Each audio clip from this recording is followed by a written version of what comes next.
बोलो भारत माता की। ತಾವೆಲ್ಲರೂ ಕೂಡ ಇವತ್ತಿನ ನಮ್ಮ ಪ್ರಧಾನಮಂತ್ರಿಗಳಾಗಿರ್ತಕ್ಕಂಥ ನರೇಂದ್ರ ಮೋದಿ ಅವರ ಭಾಷಣವನ್ನ ನೀವು ಕೇಳಲಿಕ್ಕೆ ಬಂದಿರಿ.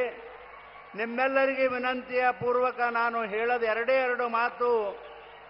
ಇವತ್ತು ನಾನು ಮತ್ತು ಗದ್ದಿಗೌಡರು ಈ ಅಖಂಡ ಜಿಲ್ಲೆಯ ಲೋಕಸಭಾ ಕ್ಷೇತ್ರದ ಅಭ್ಯರ್ಥಿಗಳಾಗಿದ್ದೇವೆ.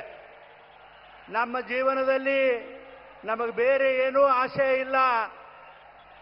ಈಗ 2 ಸಲ ನರೇಂದ್ರ ಮೋದಿ ಅವರು ಈ ದೇಶದ ಪ್ರಧಾನಮಂತ್ರಿ ಆಗಲಿಕ್ಕೆ ನಮ್ಮಿಬ್ಬರಿಗೂ ಆಶೀರ್ವಾದ ಮಾಡಿದಿರಿ.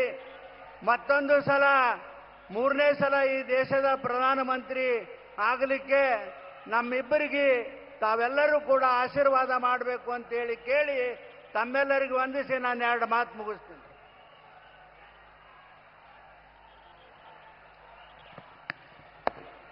नमस्कार, नमस्ते, a very pleasant morning to one and all. स्वागत कीजिए तालियों की गूंज से आदरणीय प्रधानमंत्री श्री नरेंद्र मोदी जी बागलकोट पधारे हैं. ಬಾಗಲಕೋಟೆಗೆ ಆಗಮಿಸಿದ ಸನ್ಮಾನ್ಯ ಪ್ರಧಾನಮಂತ್ರಿ ಶ್ರೀ ನರೇಂದ್ರ ಮೋದಿ ಅವರನ್ನು ಜೋರಾದ ಚಪ್ಪಾಳೆಯೊಂದಿಗೆ ಸ್ವಾಗತಿಸೋಣ.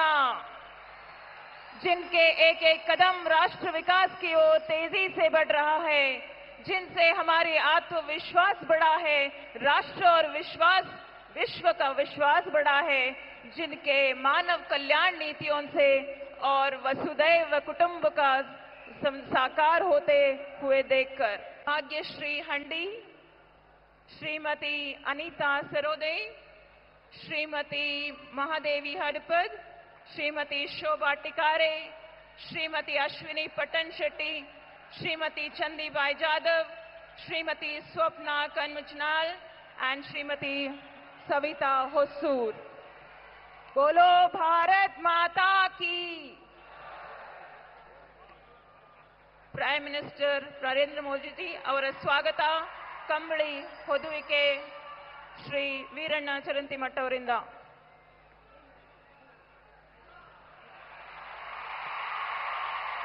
ಕಾಣಿಕೆ ಶ್ರೀ ಸನ್ಮಾನ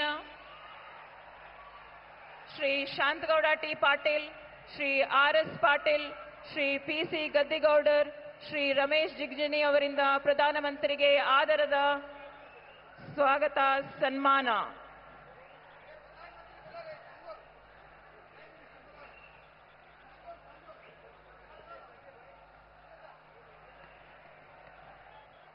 ಕಂಬಳಿ ಹೊದುವಿಕೆ, ಕಾಮಧೇನು ಮೂರ್ತಿ ಮತ್ತು ಭಗವಾನ್ ಶ್ರೀ ಲಲ್ಲಾ ಚಿತ್ರಕಲೆ ನೀಡಿ ಗೌರವಿಸಲಾಗಿದೆ ಮತ್ತು ಪ್ರಧಾನಿಯವರಿಗೆ ಒಂದು ಬಸವಣ್ಣನ ಸೆಂಗೋಲ್, ಬಾಗಲಕೋಟ್, ವಿಜಯಪುರದ ಪ್ರತಿಯಾಗಿ ಕಾಣಿಕೆಯನ್ನು ಕೊಡಲಾಗಿದೆ. ಜೈ ಶ್ರೀರಾಮ್, जय श्री राम, भारत माता की, भारत माता की.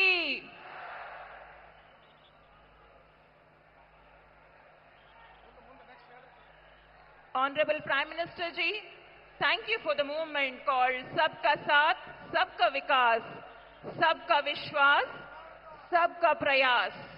Here I call upon former Karnataka Chief Minister Shri B.S. Yediyurappa to show our solidarity. ಕರ್ನಾಟಕದ ಮಾಜಿ ಮುಖ್ಯಮಂತ್ರಿ ಆದ ಮಾನ್ಯ ಶ್ರೀ B.S. ಯಡಿಯೂರಪ್ಪನವರು ನಮ್ಮನ್ನಲ್ಲಿ ಉದ್ದೇಶಿಸಿ ಮಾತನಾಡಲು ವಿನಂತಿಸುತ್ತೇನೆ.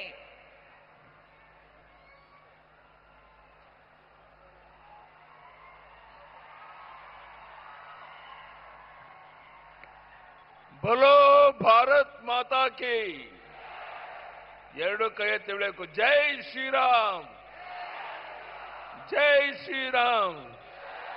ಪ್ರಧಾನಿ ನರೇಂದ್ರ ಮೋದಿಜಿ ಅವರಿಗೆ ಭಾರತ್ ಮಾತಾ ಕಿ.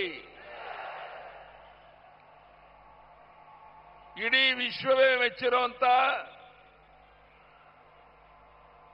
ನಮ್ಮ ನೆಚ್ಚಿನ ಪ್ರಧಾನಿ ನರೇಂದ್ರ ಮೋದಿಜಿಯವರು ಇವತ್ತಿಲ್ಲಿಗೆ ಬಂದು ಬಾಗಲಕೋಟೆಯ ನಮ್ಮ ಅಭ್ಯರ್ಥಿಯಾದಂತ ಗದ್ದಿಗೌಡರ್ ಹಾಗೂ ಬಿಜಾಪುರದ ನಮ್ಮ ಅಭ್ಯರ್ಥಿಯಾದಂತ ರಮೇಶ್ ಜಿಗಜಿಣಗಿ ಪರವಾಗಿ 7ನೇ ತಾರೀಕು ತಮ್ಮ ಮತವನ್ನು ಚಲಾವಣೆ ಮಾಡಿ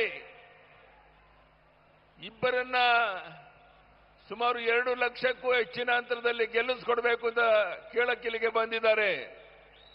ಯಡಿಯೂರಪ್ಪನವರೇ, ಗದ್ದಿಗೌಡ ರಮೇಶ್ ಜಿಗಜಿಣಗಿ ಅವರನ್ನ 2 ಲಕ್ಷಕ್ಕೂ ಹೆಚ್ಚಿನ ಅಂತರದಲ್ಲಿ ಗೆಲ್ಲಿಸ್ತೇವೆ ಅನ್ನೋರೆಲ್ಲ ಕೈ ಎತ್ತಿ ನೋಡೋಣ ಒಂದ್ಸಾರಿ. ಬಂಧುಗಳೇ, ನಮಗೆಲ್ಲ ಗೊತ್ತಿದೆ, ಚುನಾವಣೆ 7ನೇ ತಾರೀಕು ನಡೀತಾ ಇದೆ.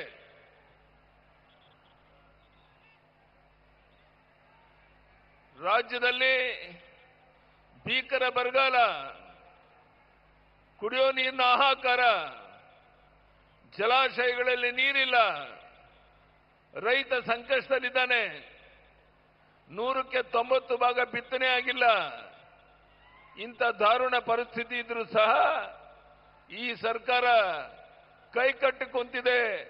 ಎಲ್ಲಕ್ಕೂ ಡೆಲ್ಲಿ ಕಡೆ ಕೈ ಜೋಡಿಸುವಂತ ಪ್ರಯತ್ನ ಮಾಡ್ತಾ ಇದೆ. ಇಂಥ ಬೇಜವಾಬ್ದಾರಿ ಸರ್ಕಾರ ಕರ್ನಾಟಕದಲ್ಲಿ ಮುಂದುವರಿಯುವಂತ ಯಾವುದೇ ನೈತಿಕ ಹಕ್ಕಿಲ್ಲ.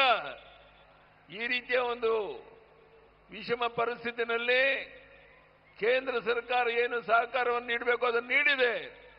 ಆದರೂ ಸಹ ದುರುದ್ದೇಶದಿಂದ ನಿನ್ನೆ ಸತ್ಯಾಗ್ರಹ ಮಾಡೋದ್ರ ಮೂಲಕ ತಮ್ಮ ಕೀಳು ಮಟ್ಟದ ವರ್ತನೆಯನ್ನು ಕಾಂಗ್ರೆಸ್ನವರು ತೋರಿಸಿದ್ದಾರೆ.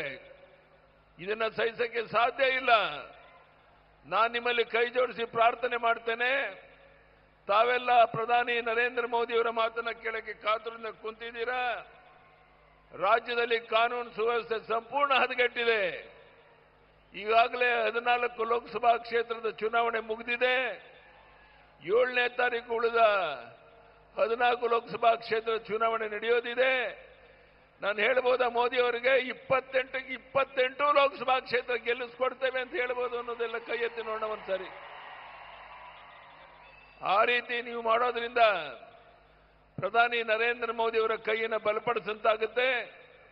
ಇಡೀ ರಾಜ್ಯದಲ್ಲಿ ಎಲ್ಲಿ ಹೋದರೂ ಬಿಜೆಪಿಯ ಗಾಳಿ, ಮೋದಿಜಿಯವರ ಗಾಳಿ ಬೀರ್ತಾ ಇರೋದನ್ನು ನೀವೆಲ್ಲ ನೋಡ್ತಾ ಇದ್ದೀರಾ. ಇಂಥ ವಿಶೇಷವಾದ ಸಂದರ್ಭದಲ್ಲಿ ಈ ಉರಿ ಬಿಸಿಲಿನಲ್ಲಿ ಇಷ್ಟು ದೊಡ್ಡ ಸಂಖ್ಯೆಯಲ್ಲಿ ಸೇರಿರುವಂತ ನಮ್ಮೆಲ್ಲ ಅಣ್ಣ ತಮ್ಮಂದಿರಿಗೆ, ತಾಯಂದಿರಿಗೆ, ಮಾಧ್ಯಮದ ಸ್ನೇಹಿತರಿಗೆ ವಂದನೆ, ಅಭಿನಂದನೆಯನ್ನು ಸಲ್ಲಿಸಿ ನನ್ನ ಮಾತನ್ನು ಮುಗಿಸ್ತೇನೆ. ಧನ್ಯವಾದಗಳು. ಭಾರತ್ ಮಾತಾ ಕಿ ಜೈ ಶ್ರೀರಾಮ್. 2 ಕೈ ಎತ್ತೇಳಿ ಜೈ ಶ್ರೀರಾಮ್. ಪ್ರಧಾನಿ ನರೇಂದ್ರ ಮೋದಿಜಿಯವರಿಗೆ ಭಾರತ್ ಮಾತಾ ಕಿ. ಧನ್ಯವಾದಗಳು. ನಮಸ್ಕಾರ.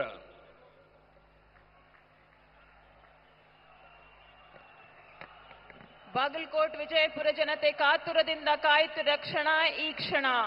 ಪ್ರಧಾನಿ ಅವರ ಮಂತ್ರ ಮುಗ್ಧಗೊಳಿಸುವ ಮಾತು ಕೇಳುವ ಕ್ಷಣ.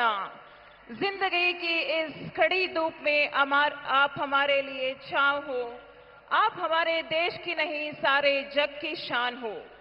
भाई और बहनों, अगर आपसे कोई हमारे पास फ्री बिजली है, हमारे पास फ्री बस टिकट है, हमारे पास फ्री धन है, तुम्हारे पास क्या है पूछे तो सीना चौड़ा करके बोलिए सर, बोलिए हमारे पास मोदी जी है, हमारे पास मोदी जी है. भारत के मोदी, मोदी के नाव. अब की बार मे आई रिक्वेस्ट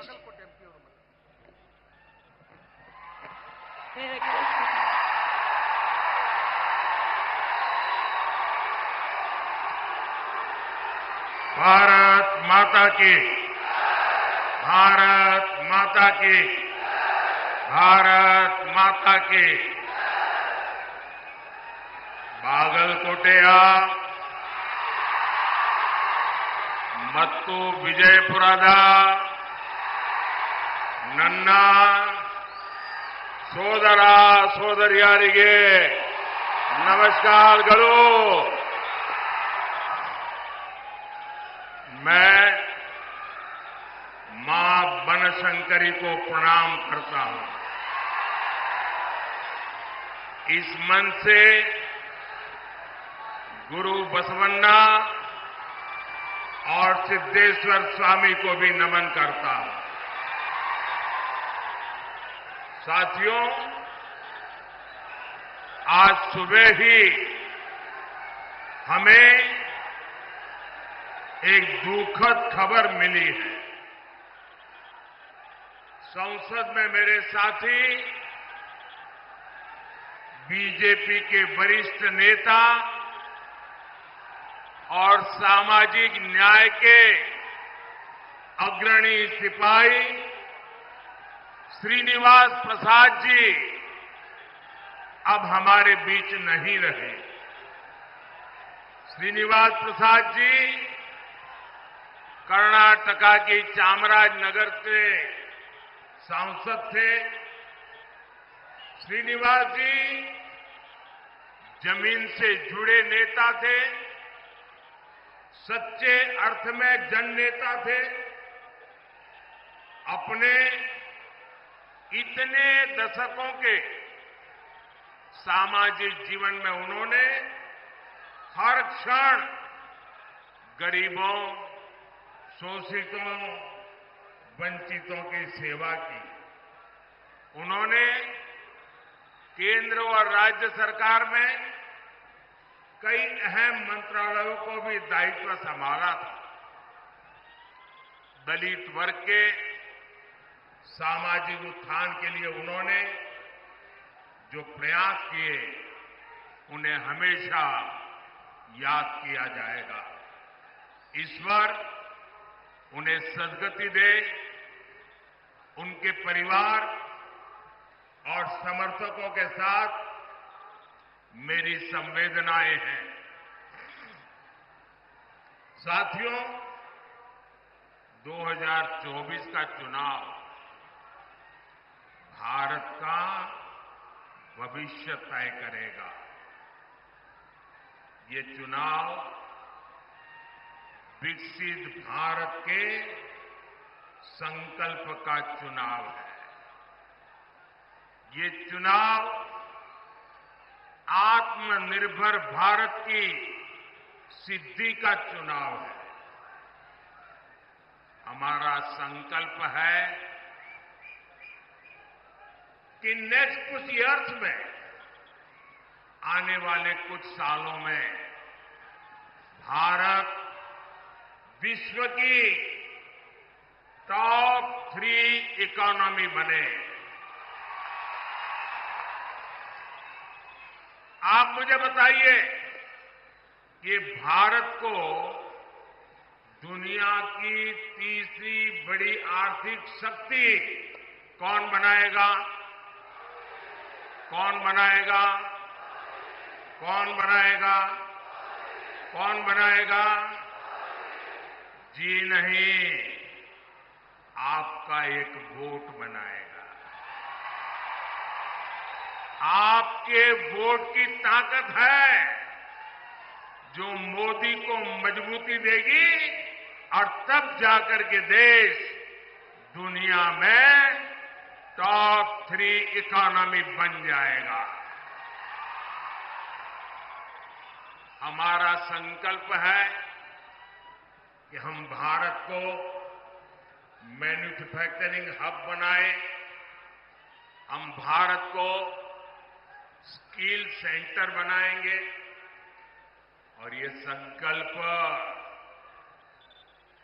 वैकेशन गुजारने वाले नहीं कर सकते पूरा। मौज मस्ती में जिंदगी गुजारने वाले ये काम पूरा नहीं कर सकते हैं। इसके लिए तो विजन चाहिए, और विजन के लिए जिंदगी चाहिए खपाने के लिए। जब विजन के लिए जीवन खपाते हैं और जब एक लक्ष्य को लेकर, एक संकल्प को लेकर 24/7 दिन रात काम करते हैं, तब जाकर के संकल्प सिद्ध होते हैं।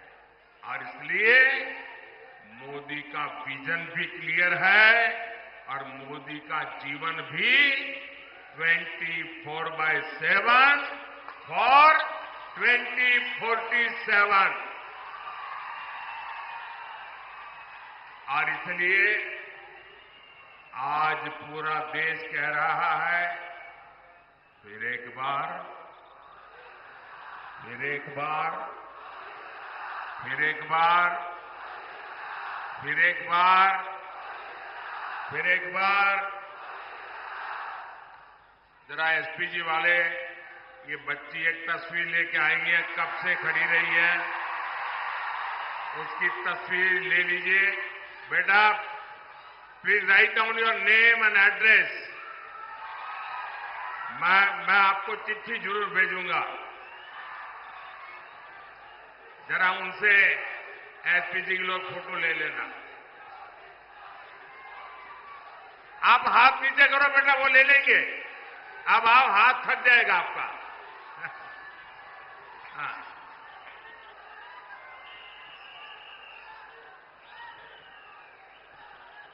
अरे बाबा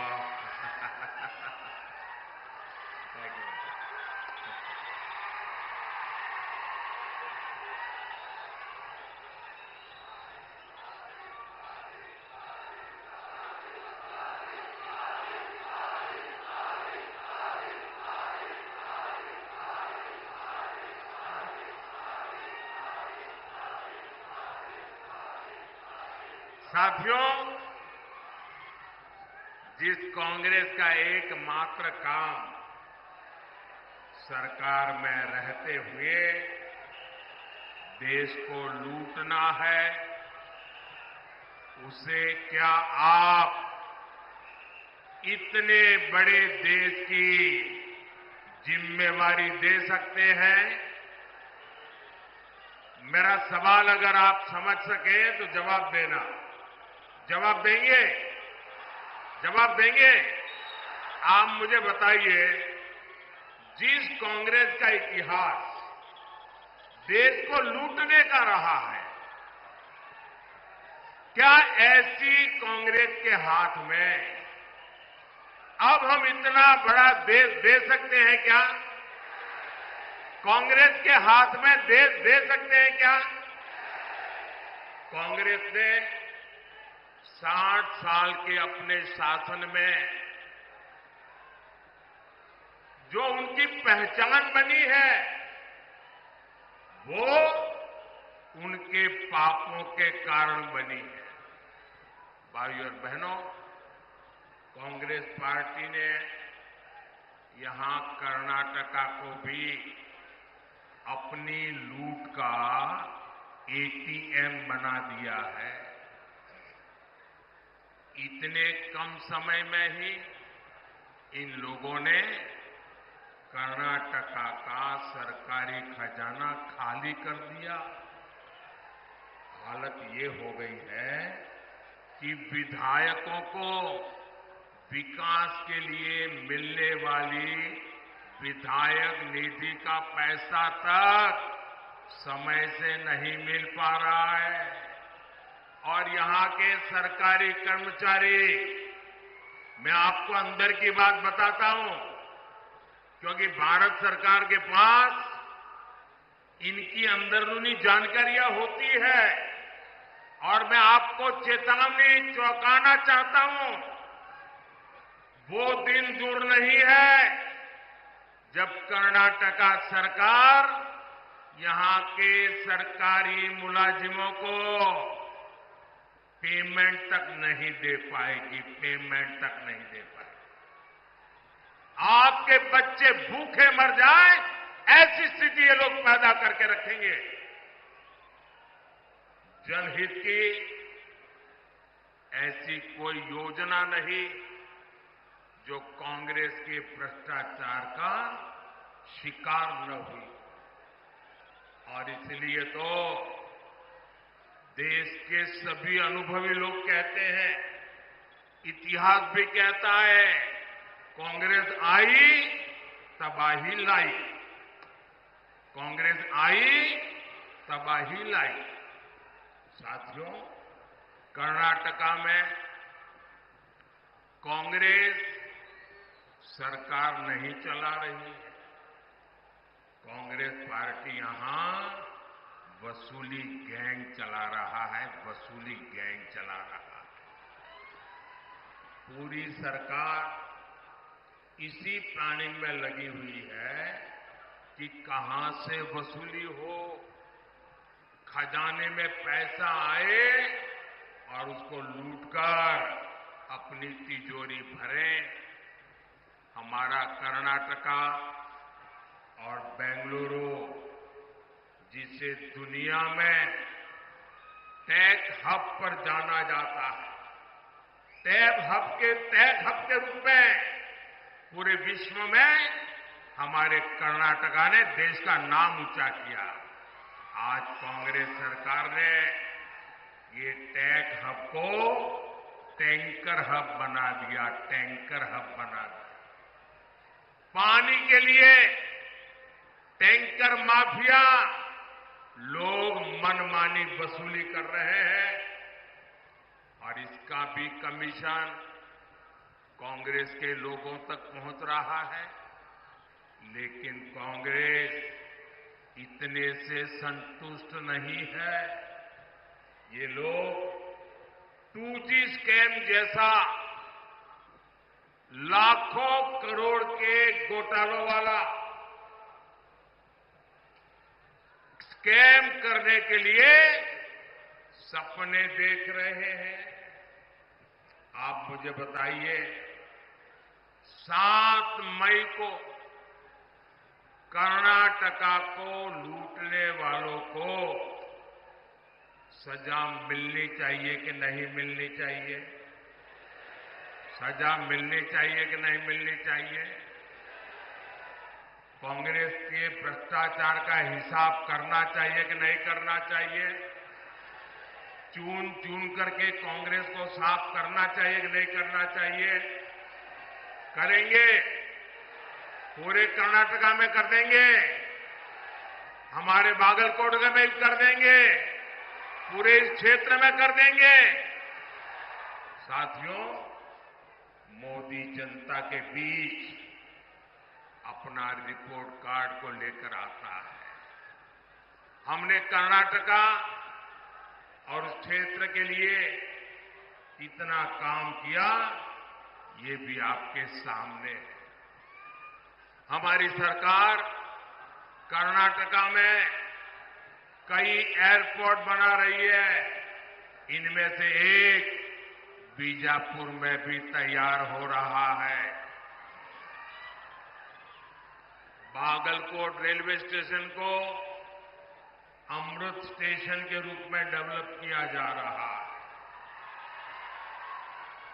बागलकोट से गुजर रहे नेशनल हाईवे को चौड़ा किया जा रहा है।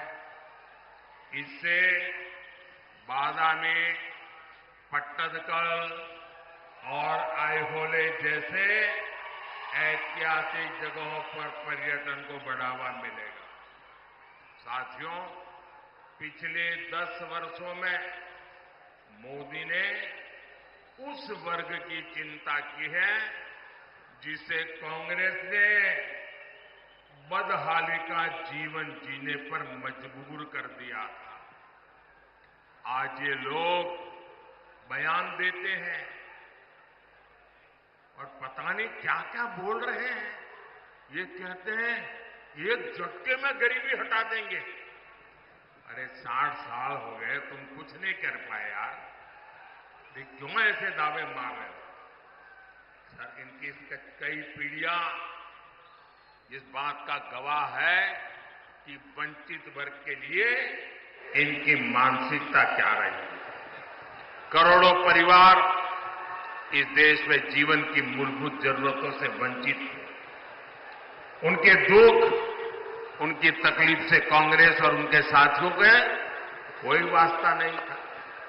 आप कल्पना कर सकते हैं, मोदी के आने के पहले हमारे देश में 18,000 विलेजेज ऐसे थे जहां बिजली का खंभा भी नहीं पहुंचा था। 18,000 गांव। आप सोचिए, 21वीं सदी में 18,000 विलेजेज, करोड़ों लोग अंधेरे में जिंदगी गुजारते थे। रात होते ही गांव में सन्नाटा पसर जाता था, जानवरों का खतरा रहता था। कितनी पीढ़ियों तक बच्चों को पढ़ाई के लिए रोशनी तक नहीं मिली। लेकिन जब मोदी को आपने अवसर दिया तो गांव तक बिजली पहुंचाने का समय सीमा में संकल्प लिया, पूरा कर दिया। और उस समय ये लोग मजाक बनाते थे कि पहाड़, रेगिस्तान, जंगल हर जगह से गुजरकर गांव-गांव बिजली पहुंच कैसे सकती है। लेकिन आज देश का ऐसा कोई गांव नहीं जहां बिजली न पहुंचे। इसी तरह हमने पानी की समस्या के समाधान के लिए जल जीवन मिशन शुरू किया। जल जीवन मिशन की शुरुआत से पहले देश में केवल 16% घरों में, 16% घरों में नल से जल का कनेक्शन था। 16%। आजादी के इतने सालों के बाद भी सिर्फ 16%।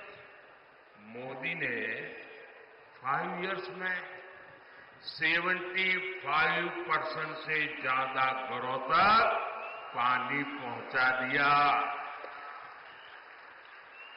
70 ईयर केवल 3 करोड़ कनेक्शन और 5 ईयर में 11 करोड़ कनेक्शन। ये काम मोदी करता है। क्या ये काम मोदी के आने पहले हो नहीं सकता था क्या? वही सरकार, वही नियम, वही फाइलें, वही दफ्तर, ये आप नहीं कर सकते थे, मोदी ने करके दिखाया। और इसलिए भाइयों बहनों, आपको तय करना है कि देश कैसे लोगों के हाथ में देना है। भाइयों बहनों, काम हो सकता था। जब कांग्रेस को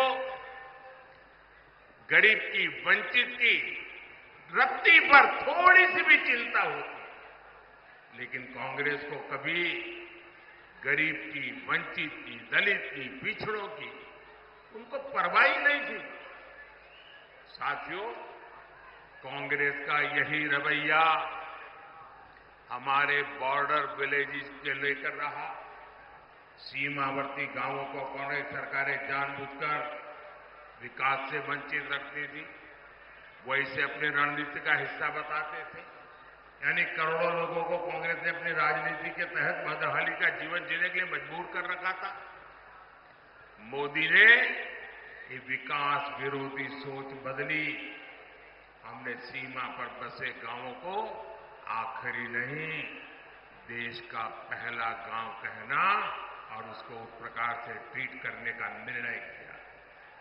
आज विकास देश के हर पहले गांव तक पहुंच रहा है। भाइयों बहनों, कांग्रेस की विकास विरोधी मानसिकता का बड़ा बोझ हमारे एससी, एसटी समाज भी को उठाना पड़ा। एससी, एसटी समाज के लोग विकास से सबसे दूर थे। हमने आज पीएम आवास योजना के तहत 4 करोड़ लोगों को पक्के मकान दिए। 55 करोड़ गरीबों के पहली बार बैंक में खाते खुल गए। उज्ज्वला योजना के तहत करोड़ों माताओं बहनों को मुफ्त गैस सिलेंडर मिले, उन्हें धुएं से आजादी मिली। इनमें से सबसे बड़ी संख्या एससी, एसटी, ओबीसी समाज के लोगों की है। आज शिक्षा से लेकर रोजगार तक सरकार की योजना का बहुत बड़ा लाभ इस वर्ग को मिल रहा है। साथियों, बीजेपी कर्नाटका के विकास में अपनी पूरी ऊर्जा लगाती है, लेकिन कांग्रेस हमारी योजनाओं को रोकने में पूरी ताकत लगा था। हमने बागलकोट की इलकल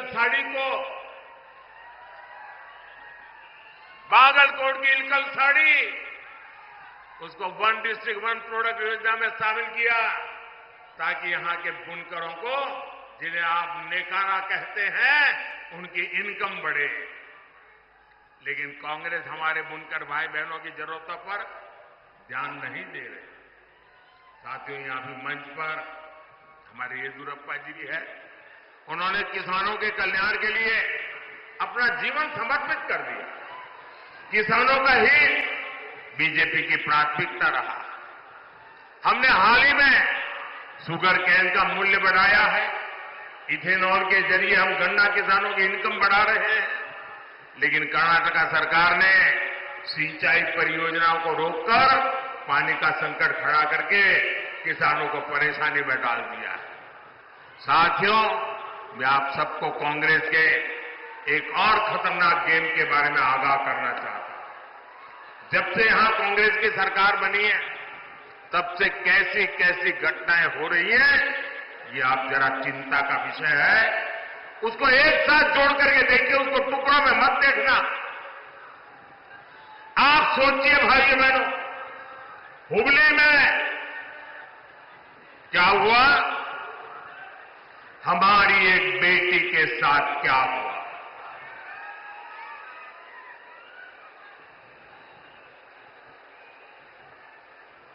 जहां शिक्षा का दाम है, हुबली में एक बेटी को एक के बाद एक चाकू के घाव मार दिए जाए, वो दृश्य देखकर हर किसी का दिल दहल गया।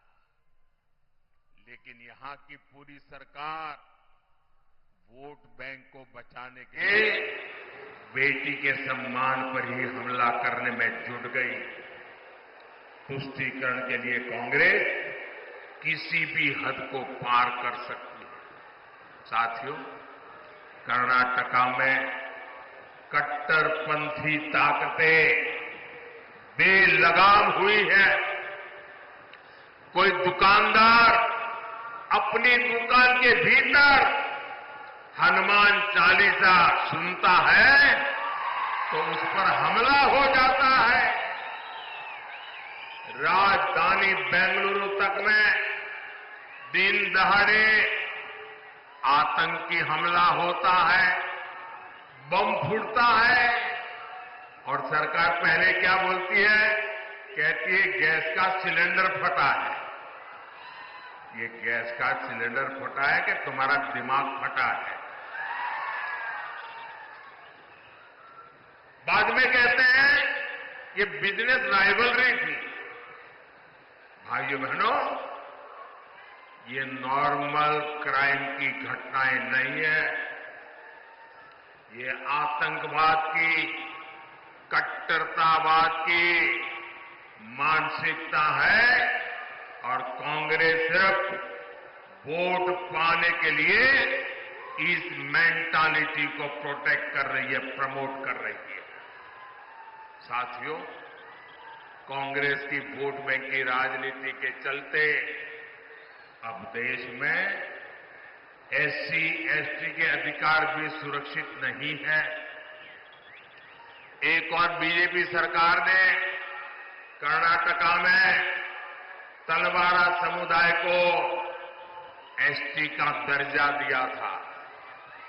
कर्नाटका में 3 लाख से ज्यादा परिवारों को हक्कू पत्र दिए गए।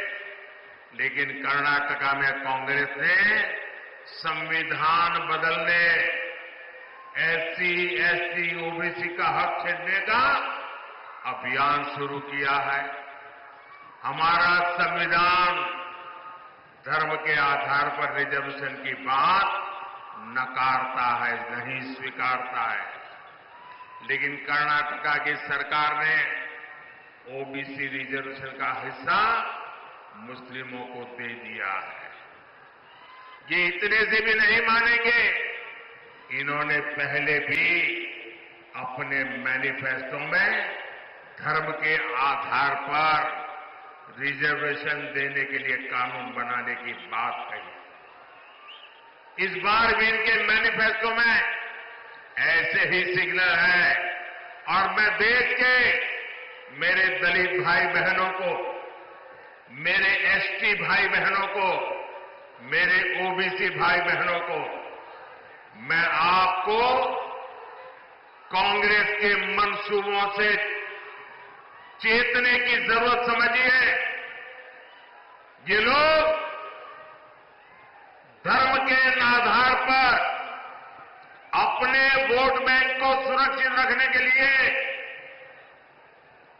वो आपके अधिकार जो बाबा साहब आंबेडकर ने दिए हैं, जो भारत के संविधान ने दिए हैं, उस पर लूट चलाने की ताक में बैठे हैं।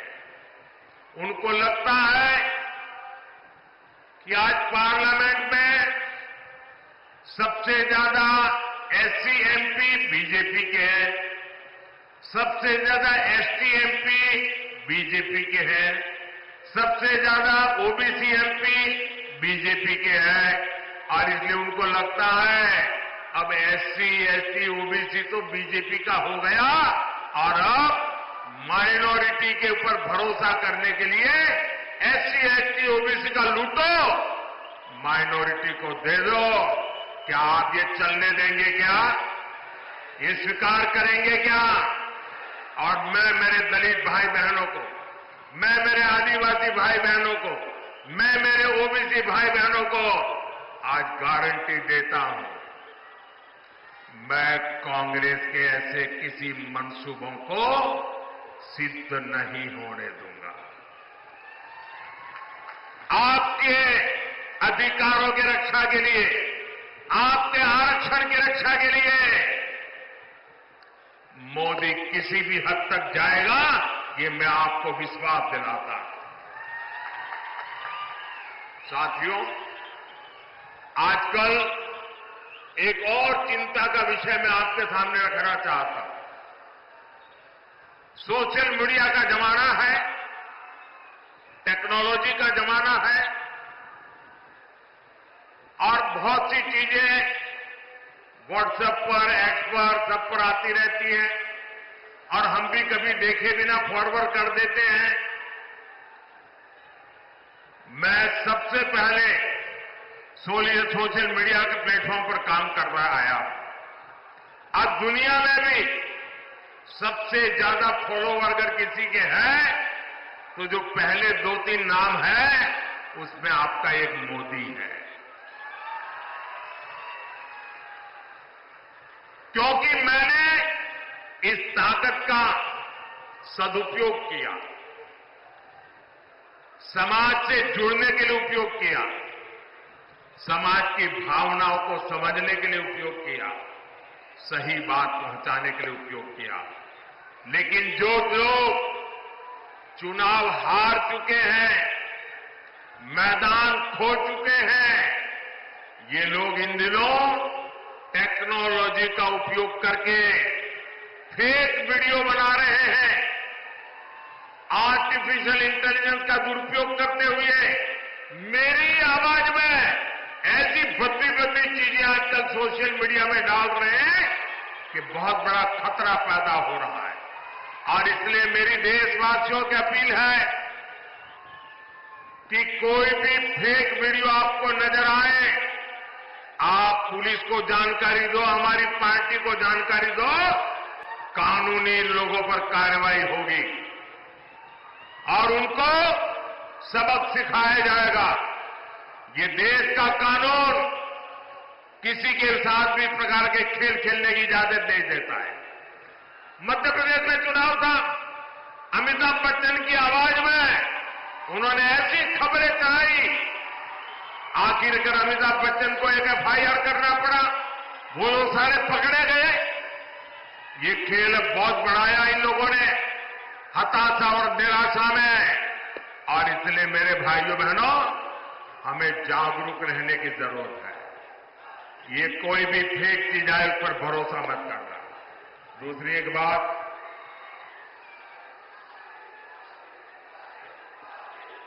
देखिए ये मोदी जो है ना,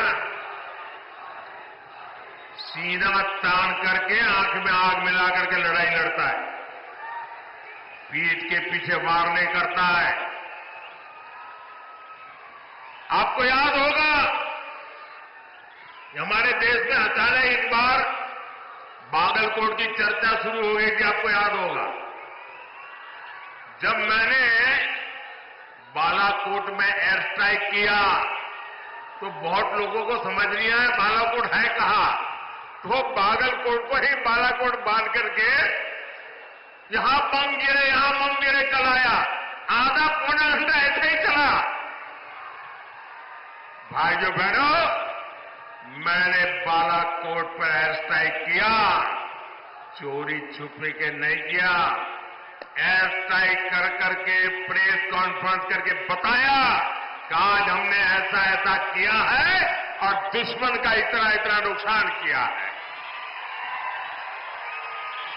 इतना ही नहीं, जब हमने एयर स्ट्राइक किया तो मैंने प्रेस को बुला के रखा था और फौज के लोगों को कहा था कि 11 बजे प्रेस को बताना है,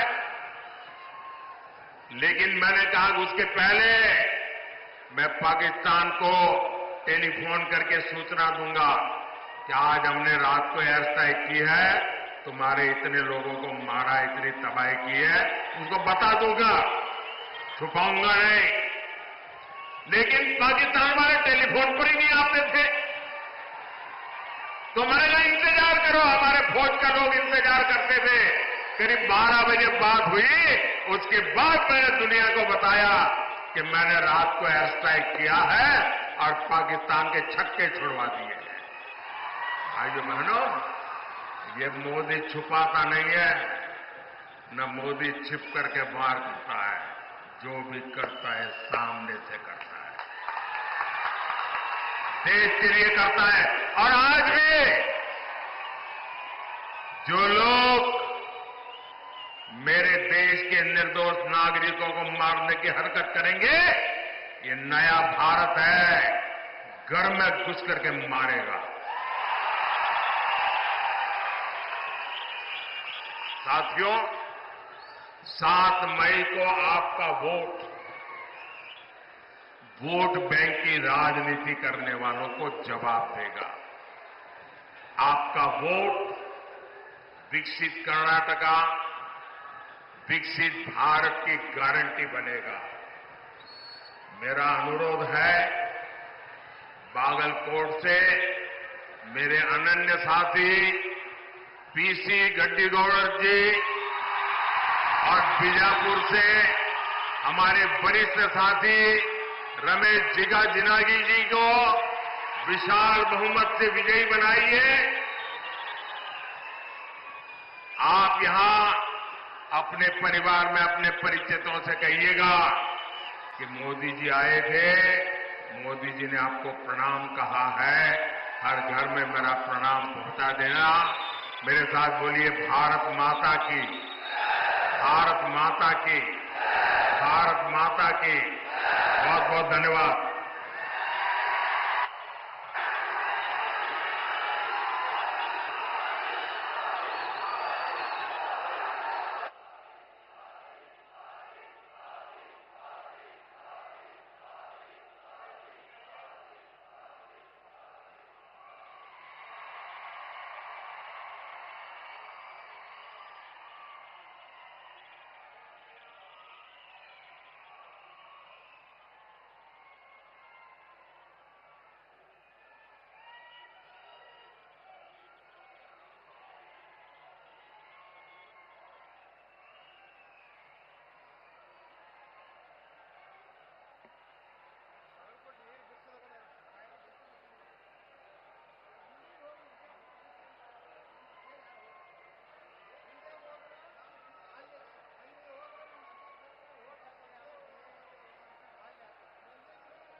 ಹಜರತ್ ಖಾನ್ ಬಾಬಾ ತಂತ್ರ ಮಂತ್ರದ ಪ್ರಸಿದ್ಧಿ ಪಡೆದ ಮಹಾಗುರುಗಳು.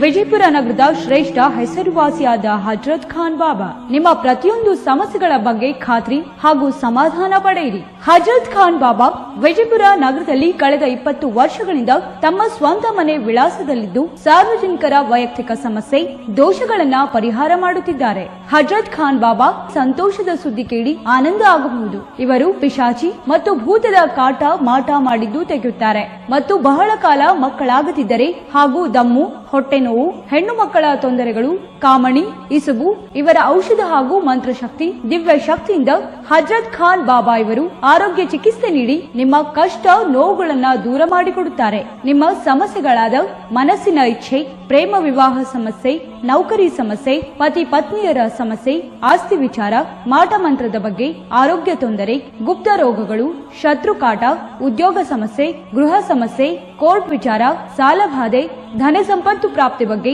ಸಂತಾನ ಪ್ರಾಪ್ತಿ ಬಗ್ಗೆ, ರೋಗಿಗೆ ಔಷಧ ನಾಟುವ ಬಗ್ಗೆ, ವಿವಾಹ ಸಮಸ್ಯೆ, ವಿದ್ಯೆ ಸೇರಿದಂತೆ ಈ ಎಲ್ಲಾ ಪ್ರತಿಯೊಂದು A to Z ಸಮಸ್ಯೆಗಳ ಬಗ್ಗೆ ಖಾತ್ರಿ ಹಾಗೂ ಸಮಾಧಾನ ಪಡೆಯಿರಿ. ಹಜರತ್ ಖಾನ್ ಬಾಬಾ ಕಳೆದ 2 ದಶಕಗಳಿಂದ ತಮ್ಮ ಸ್ವಂತ ಮನೆ ವಿಳಾಸದಲ್ಲಿದ್ದು ಸಾರ್ವಜನಿಕರ ವೈಯಕ್ತಿಕ ಸಮಸ್ಯೆ ದೋಷಗಳನ್ನ ಪರಿಹಾರ ಮಾಡುತ್ತಿದ್ದಾರೆ. ನಿಮ್ಮ ಸಮಸ್ಯೆಗಳ ಪರಿಹಾರಕ್ಕೆ ಕರೆ ಮಾಡಿ ಪರಿಹಾರ ಪಡೆದುಕೊಳ್ಳಬಹುದು. Mobile number 9972183841. ಸ್ವಂತ ಮನೆ ವಿಳಾಸ Hazrat Khan Baba, Sainik school, first gate, bus stop, Ibrahim Roza back side, Horti plot, Rahim Nagar, Vijayapura.